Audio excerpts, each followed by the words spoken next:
देवताओं सहित ब्रह्मा का विष्णु लोक में जाकर अपना दुख निवेदन करना, श्री विष्णु का उन्हें शिव से क्षमा मांगने की अनुमति देख उनको साथ ले कैलाश पर जाना तथा भगवान शिव से मिलना। नारद जी ने कहा, विधात महाप्राज्ञ आप शिव तत्वों का साक्षात्कार कराने वाले हैं। आपने यह बड़ी अद्भुत एवं रमणीय शिव लीला सुनाई है। वीरभद्र जब दक्ष के यज्ञ का विनाश करके कैलाश पर्वत पर चले गए तब क्या हुआ, यह हमें बताइए।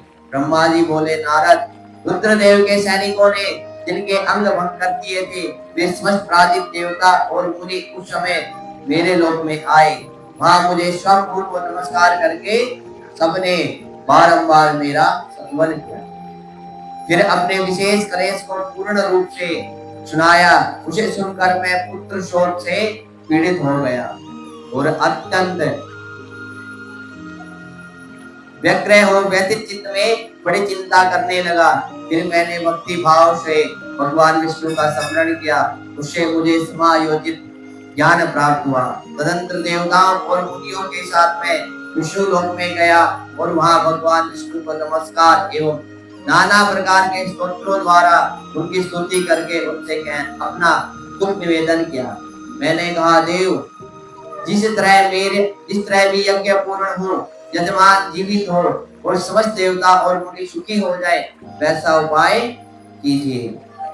देव रमानाथ देव सुखदायक विष्णु, हम देवता और मुनि निश्चय ही आपकी शरण में आए हैं। ब्रह्मा जी विष्णु भगवान के पास जाके ये बोल रहे, मुझ ब्रह्मा की यह बात सुनकर भगवान लक्ष्मीपति विष्णु, जिनका मन सदा शिव में लगा रहता है और जिनके हृदय में कभी दीनता नहीं आती, शिव का स्मरण करके इस प्रकार बोले। श्री विष्णु ने कहा, देवताओं, परम समर्थ तेजस्वी पुरुष से कोई अपराध बन जाए तो भी उसके बदले में अपराध करने वाले मनुष्यों के लिए वह अपराध मंगलकारी नहीं हो सकता। विधात, समस्त देवता परमेश्वर शिव के अपराधी हैं, क्योंकि उन्होंने भगवान शंभु को यज्ञ का भाग नहीं दिया।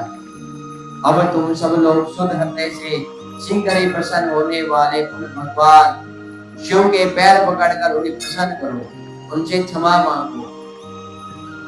जिन्हें भगवान के कुपित होने पर यह सारा जगत नष्ट हो जाता है, जिनके शासन से लोकपालों सहित यज्ञ का जीवन शीघ्र ही समाप्त हो जाता है, वे भगवान महादेव इस समय अपनी प्राण वल्लभा गति से बिछुड़ गए हैं। तथापि अत्यंत दुरात्मा दक्ष ने अपने दुर्वचन रूपी बाणों से उनके हृदय को पहले से ही घायल कर दिया था। अरे तुम लोग शीघ्र ही जाकर उनसे अपने अपराधों के लिए क्षमा मांगो। उन्हें शांत करने का केवल यही सबसे बड़ा उपाय है। मैं समझता हूँ ऐसा करने से भगवान शंकर को संतोष होगा। यह मैंने सच्ची बात कही है। ब्राह्मण, मैं भी तुम सब लोगों के साथ शिव के निवास स्थान पर चलूंगा और उनसे क्षमा मांगूंगा।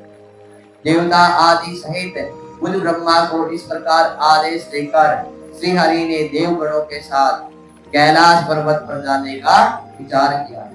तदंतर देवता मुनि और प्रजापति आदि जिनके स्वरूप ही हैं, वे श्री हरि उन सबको साथ ले अपने बैकुंठ धाम में से भगवान शिव के सुख निवास विशेष कैलाश को गए। कैलाश भगवान शिव को सदा ही अत्यंत प्रिय है। मनुष्यों से भिन्न किंकर अप्सराएं और योग सिद्धि महात्मा पुरुष उसका बड़ी भांति सेवन करते हैं तथा वह पर्वत बहुत ही ऊंचा है। उसके निकट रुद्रदेव के मित्र कुबेर की अलका नामक महात्मा एक ब्रह्मण्य पुरी है, जिसे सब देवताओं ने देखा है। उस पुरी के पास ही सौगंधिक वन भी देवताओं की दृष्टि में आया, जो सब प्रकार के वृक्षों से हरा भरा एवं दिव्य था। उसके भीतर सर्वत्र सुगंध फैलाने वाले सौगंधिक नामक कमल खिले हुए थे। उसके भारी भाग में नंदा और अलकनंदा ये दो अत्यंत पावन दिव्य सरिताएं रहती हैं, जो दर्शन मात्र से प्राणियों के पाप हर लेती है। यक्षराज कुबेर की अलकापुरी और सौगंधिक वन को पीछे छोड़कर आगे बढ़ते हुए देवताओं ने थोड़ी ही दूर पर शंकर जी के वट वृक्ष को देखा। उसने चारों ओर अपनी अविचल छाया फैला रखी थी। वह वृक्षों योजन ऊंचा और उसकी शाखाएं विचित्र योजन तक फैली हुई थी। उस पर कोई घोंसला नहीं था और ग्रीष्म का ताप तो उसे सदा दूर ही रहता था। बड़े पुण्यात्मा पुरुषों को ही उसका दर्शन हो सकता था। वह परम रमणीय और अत्यंत पावन है। वह दिव्य वृक्ष भगवान शंभु का योग स्थल है। योगियों के द्वारा सेव्य और परम उत्तम है। मोक्षों के आश्रयभूत उस महायोग में वट वृक्ष के नीचे विष्णु आदि सब देवताओं ने भगवान शंकर को विराजमान देखा। मेरे पुत्र महासिद्ध सनक आदि जो सदा शिव भक्त में तत्पर रहने वाले और शांत है, बड़ी प्रसन्नता के साथ उनकी सेवा में बैठे। भगवान शिव का त्रिविक्रय परम शांत दिखाई देता है। उनके सखा कुबेर जो भूयकों और राक्षसों के स्वामी हैं, अपने सेवक गणों और कुटुंब जनों के साथ सदा विशेष रूप से उनकी सेवा किया करते। वे परमेश्वर शिव उस समय तपस्वी जनों को ब्रह्म प्रिय लगने वाला सुंदर रूप धारण किए बैठे हैं। भस्म आदि से उनके अंगों की बड़ी शोभा हो रही है।